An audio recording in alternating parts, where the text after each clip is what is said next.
বাংলাদেশের স্বনামধন্য একজন চেতনাবাজ ডাক্তার মুরাদ হাসান মন্ত্রিত্ব হারিয়ে তিনি হঠাৎ করে পালিয়ে গেলেন দেশ ছেড়ে কানাডাতে।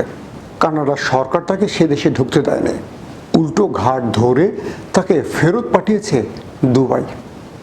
দুবাই সরকারও তাকে গ্রহণ করেনি, কান ধরে তাকে ফেরত পাঠিয়েছে বাংলাদেশে। সম্প্রতি ভাইরাল হয়েছে এমন একটি ছবি যেখানে দেখা গেছে মুরাদ হাসান দুবাই বিমানবন্দরের ফ্লোরে অর্থাৎ মাটিতে শুয়ে আছেন। অবশেষে শুনছি তিনি দেশে ফিরে আসছেন। তিনি কি দেশে ফিরে আসছেন? দর্শক, থাকছে পুরো ভিডিওতে এই বিষয়, থাকুন আমাদের সঙ্গেই। ওপেন দাইস মানে সত্যকে সত্য বলা, মিথ্যেকে মিথ্যে বলা। আমরা শোনা কথা নয়, চোখে যা দেখি তাই বলি। আসসালামু আলাইকুম, সবাইকে স্বাগত জানাই মাসুম মাহবুব। যদিও বিষয়টি আমার জন্য বিরক্তিকর, যদিও বিষয়টি আমার জন্য পছন্দের না, তারপর আবারও আরেকটি ভিডিও বানাতে দাঁড়িয়ে গেছি ডাক্তার মুরাদ হাসানকে নিয়ে। আজকের উদ্দেশ্যটা একটু ভিন্ন রকম। ইতিমধ্যে আপনারা জেনে গেছেন মুরাদ হাসানকে কানাডা সরকার গ্রহণ করেনি, তাকে ফেরত পাঠিয়েছে। কোথায় পাঠিয়েছে? দুবাই।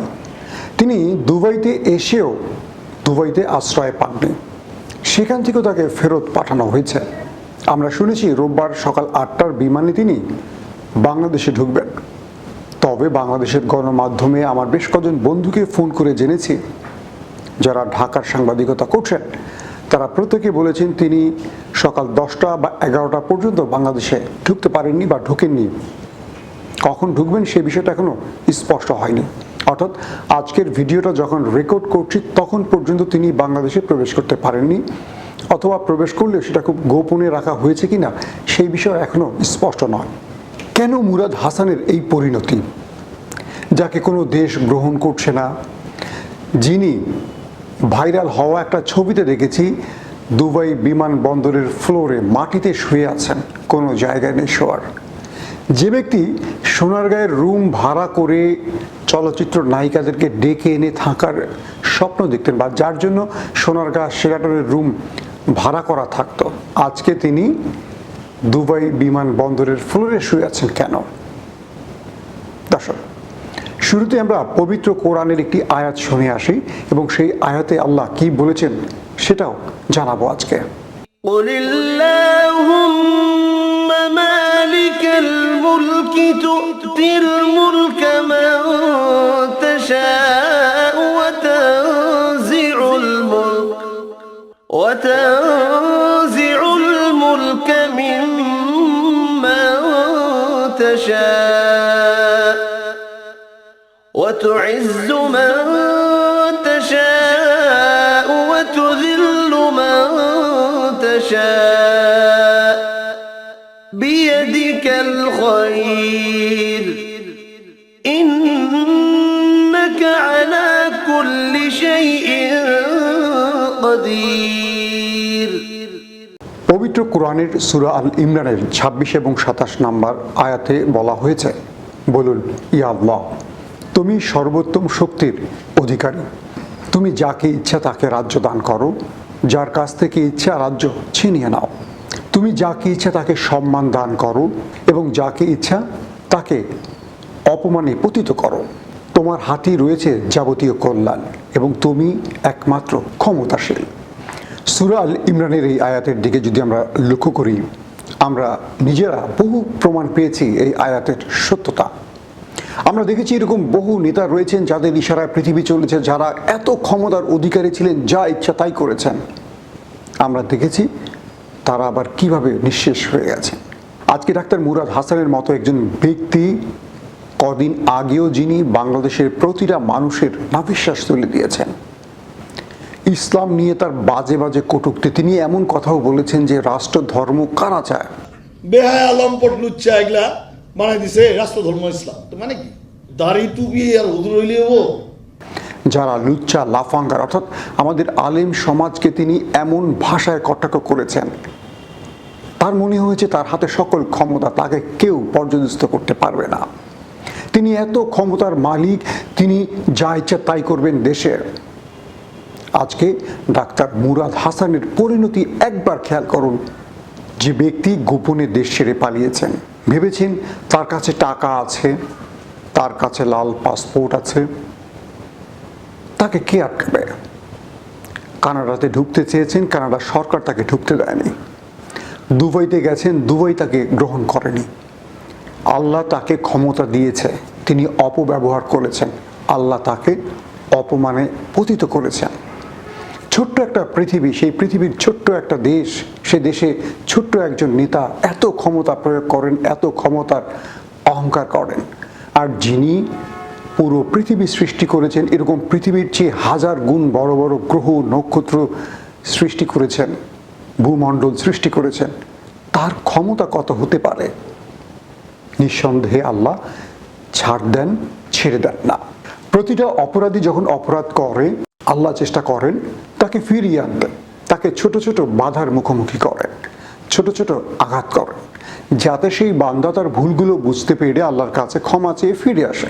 কিন্তু যাদের অন্তরে শয়তান শক্তভাবে প্রবেশ করে, যাদের অন্তরকে শয়তান কুলুষিত করে দেয়, তারা ছোট্ট একটু ক্ষমতাকে অহংকারে পর্যবেসিত করে তারা এত বেশি দাপট প্রয়োগ করে যাতে করে তারা আর সুপথে ফিরে আসতে পারে না। বাংলাদেশে মুরাদ হাসানের মতো একজন ব্যক্তি ক্ষমতা হাতে পেয়ে যা ইচ্ছা তাই বলেছেন। আমাদের আলেম সমাজ তার বিরুদ্ধে ব্যাপক ক্ষুব্ধ। আমাদের আলেম সমাজকে তিনি এমন নোংরা ভাষায় কটূক্তি করেছেন যেটা আসলে মুসলিম হিসেবে সহ্য করার মতো ছিল না। কারণ আমার মতো অত মেধা ওদের নাই। আমি নিজেই তো একটা ব্র্যান্ড, তা আমার লোকে মুসলিমগিরি, তা আমি তো বলি যে আসো আমার সামনে এসে বসো, কয়টা আয়াত জানো, সূরা জানো, একটু দিই। আজকে সেই মুরাদ হাসানের অবস্থান কোথায়? যদি আমার এই বক্তব্য মুরাদ হাসান সাহেব শোনেন, তবে তার জন্য একটা ছোট্ট নসিহত থাকবে। আমরা আপনাকে শত্রু ভাবি না, ভাই ভাবি। কারণ আল্লাহ নমরুদ, ফেরাউন, উতবা, সাহেবা, আবু জেহেলকে সুযোগ দিয়েছেন, আর আল্লাহর রাসূল বা আল্লাহ নবীরা তাদের কাছে দাওয়াত পৌঁছে দেওয়ার চেষ্টা করেছেন। আপনি মুসলিম ঘরে জন্ম নিয়ে একজন মুরাদ হাসান, আপনার ভুলের জন্য আল্লাহর কাছে ক্ষমা চান, কোনো নেতা নেত্রীর কাছে নয়। আপনি আল্লাহর কাছে হাত তুলে ক্ষমা চান। আপনি ইসলাম নিজে ধৃষ্টতা দেখিয়েছেন, আলেম ওলামাকে যেভাবে কটাক্ষ করেছেন, ইসলাম বিদ্বেষী মনোভাব পোষণ করেছেন, ক্ষমতার জন্য কাউকে খুশি করতে চেষ্টা করেছেন। মনে রাখবেন, ক্ষমতা দেয়া এবং নেয়ার মালিক আল্লাহ। আপনি আল্লাহকে খুশি করার জন্য, আপনার ভুলের জন্য আল্লাহর কাছে ক্ষমা চান। আপনি যদি আল্লাহর কাছে ক্ষমা চেয়ে বাংলাদেশের জনগণের কাছে একটি বার্তা পৌঁছে দিতে পারেন যে আপনি যা বলেছেন ভুল বলেছেন, আপনি ইসলামের পথে আছেন, বাকি জীবন আপনি ইসলামের খেদমত করতে চান, সত্য কথা বলতে চান, বাংলাদেশের সংসদে বসে বাংলাদেশের মানুষের জন্য, ইসলামের জন্য, সত্যের জন্য লড়বেন। বাংলাদেশের মানুষ আজকে আপনাকে যেভাবে অপমান অপদস্থ করছে, আপনার ক্ষমা চাওয়ার 1 মিনিট পর বাংলাদেশের প্রত্যেকটা মানুষ আপনাকে বুকে জড়িয়ে নেবে। কেবল আপনার সেই অহংকার আপনাকে ছাড়তে হবে। এই পৃথিবীতে কেবল একজনই অহংকারের মালিক, তিনি হলেন আল্লাহ। আমরা ক্ষুদ্র বান্দারা, আমরা ক্ষুদ্র মানুষেরা ছোট্ট একটা ভূখণ্ডের, ছোট্ট একটা অংশের, ছোট্ট একটা স্থানের ক্ষমতার মালিক হয়ে সেই আল্লাহকে ভুলে যাই, আল্লাহর বিরুদ্ধে দাঁড়াই। আমরা কি ভাবি না সেই আল্লাহ কি করতে পারেন? মুরাদ হাসান, আপনি আমাদের ভাই, আপনি ক্ষমা চান আল্লাহর কাছে। আল্লাহ আপনাকে ক্ষমা করলে বাংলাদেশের প্রতিটা মানুষ, বাংলাদেশ কেন পৃথিবীর সকল মানুষ আপনাকে গ্রহণ করতে প্রস্তুত রয়েছে। আজকে আপনি ইসলামের বিরোধিতা করছেন, আজকে আপনি নোংরা কথা বলছেন, কটূক্তি করছেন, অশ্লীল কাজ করছেন, আজকে আমরা আপনার বিরুদ্ধে কথা বলছি। কালকে আপনি সুপথে ফিরে আসুন। আপনাকে মনে করিয়ে দেই, বাবরি মসজিদ যিনি ভেঙেছেন কুঠার আঘাতে, তিনি ইসলাম ধর্ম গ্রহণ করেছেন, পুরো পৃথিবী তাকে ভালোবেসেছে। যিনি মসজিদ ভেঙেছে তাকে আবার মুসলমানরা বুকে জড়িয়ে নিয়েছে, কেবল তিনি কালেমা পড়েছিলেন, তিনি আল্লাহর পথে নিজেকে পরিচালিত করেছেন। আপনি যদি একজন মুসলিম হন, আপনি যদি মুসলিম ঘরে জন্ম নিয়ে থাকেন, তবে অবশ্যই আপনি জানেন আমার আল্লাহ কি করতে পারে। আজকে বাংলা ভাষাভাষী পৃথিবীর প্রতিটা মানুষ আপনার বিরুদ্ধে দাঁড়িয়ে আছে। আপনি কানাডাতে প্রবেশ করতে গেছেন, সেখানে বাংলাদেশের মানুষ আপনাকে ঢুকতে দেয়নি। তারা কেউ আওয়ামী লীগ, বিএনপি, জামাত, জাতীয় পার্টি নয়, তারা প্রত্যেকে মুসলমান, তারা প্রত্যেকে দেশপ্রেমিক। আপনি কেন মানুষকে রাজনৈতিক বিভাজনে বিভক্ত করছেন? আপনি কি মনে করেন না যে আওয়ামী লীগের মধ্যে প্রচুর মানুষ রয়েছে যারা ইসলামকে ভালোবাসে, যারা আল্লাহকে বিশ্বাস করেন? আপনি কেন মনে করেন যে আওয়ামী লীগ করলে সবাই নাস্তিক হয়ে যাবে, বা আওয়ামী লীগ করলে ইসলাম বিরোধী মনোভাব পোষণ করা যাবে? আপনি কি করে মনে করলেন যে ইসলাম বিদ্বেষী মনোভাব পোষণ করলে আমাদের দেশের নেত্রী, আমাদের দেশের প্রধানমন্ত্রী খুশি হবেন? কি আপনাকে এই পরামর্শ দিয়েছে? কোনো প্রতিবেশীর পরামর্শ কিংবা প্রেসক্রিপশনে আপনি এমন কথা বলেছিলেন? যে দেশের প্রধানমন্ত্রী মুসলিম, যে দেশের বিরোধী দলের নেত্রী মুসলিম, যে দেশের প্রধান দলগুলোর নেতারা মুসলিম, সে দেশে আপনারা কি করে ইসলামের বিরুদ্ধে এমন ধৃষ্টতা প্রদর্শন করেন? মুরাদ হাসান আবারও বলছে, আপনার একটি পথ খোলা রয়েছে, সেটি হলো ক্ষমা। আপনি আল্লাহর কাছে ক্ষমা চাইবেন, ফিরে আসবেন। আর যদি আপনি ক্ষমা না চান, এই পতনের শুরু আপনার বহুদূর নিয়ে যাবে। আজকে আপনার যে পরিণতি হয়েছে তার চেয়ে ভয়াবহ পরিণতি আগামীতে হতে পারে। পৃথিবীর ছোট্ট এই জীবনে 50, 60, 70, 100 বছর বেঁচে থাকবো, চোখের পলকে 100 বছর কেটে যাবে, কিন্তু অনন্তকালের জীবনে আমরা পৃথিবীর এই কর্মকাণ্ডের শাস্তি ভোগ করব। আমাদের নেতানেত্রীরা ক্ষমতার মালিক হয়ে দেশকে লুটে নিচ্ছেন, জনগণের ভাগ্য লুণ্ঠন করছেন। তারা সম্পদ বানাচ্ছেন, বড় বাড়ি বানাচ্ছেন, তাদের সন্তানরা বিদেশে পড়ছে, ব্যাংকে কারি কারি টাকা রয়েছে, কিন্তু কি হচ্ছে? একটা সময় তাদের বিদায় নিতে হচ্ছে। অনেক বড় বড় নেতা, ধনকুবের নেতা, অর্থ সম্পদের মালিক নেতারা চলে গেছেন কবরে। তাদের অর্থ সম্পদ তাদের সন্তানরা কুপথে নষ্ট করছে, বিপথে যাচ্ছে। অথচ তাদের সন্তানরা যে অপরাধ করছে, ভুল করছে, পাপ করছে, সেই শাস্তি আমাদের সেই নেতারা কবরে পাচ্ছে।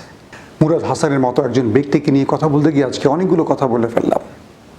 আসলে কথাগুলো বলার একটি উদ্দেশ্য, আজকে আমরা মুরাদ হাসানকে ঘৃণা করছি, আমরা মুরাদ হাসানকে ক্ষমা করতেও পারবো।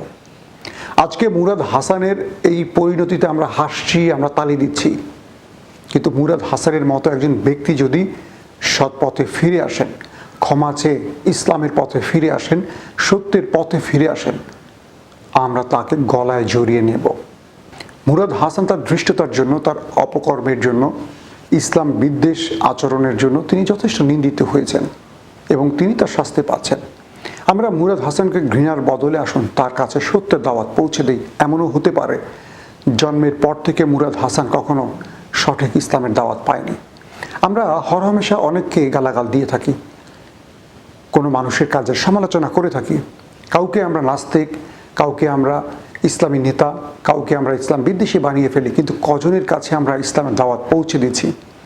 যখন আল্লাহ আমাদের দেশের আলেম সমাজকে, আমাদের দেশের স্কলারকে, আমাদের দেশের বড় বড় মাওলানাদেরকে জিজ্ঞেস করবেন যে তুমি কোরআন হাদিস নিয়ে এত জ্ঞানের মালিক হয়েছো, কিন্তু কজন মানুষকে দাওয়াত পৌঁছে দিয়েছো? তুমি মাঠে মাহফিলে ওয়াজ করেছো, পকেট ভরে টাকা নিয়েছো, আম জনতাকে কোরআনের কথা শুনিয়ে আসছো নিজের লাভের উদ্দেশ্যে, কিন্তু রাষ্ট্রের বড় বড় কর্তাদের কাছে, রাষ্ট্রের গুরুত্বপূর্ণ ব্যক্তিদের কাছে, যারা সৎ পথে আসলে দেশ সৎ পথে পরিচালিত হবে, তাদের কাছে কি কোরআনের বাণী পৌঁছে দিয়েছ? মুরাদ হাসানদের সমালোচনা অবশ্যই আমরা করব, তাদের খারাপ কাজের সমালোচনা অবশ্যই করব।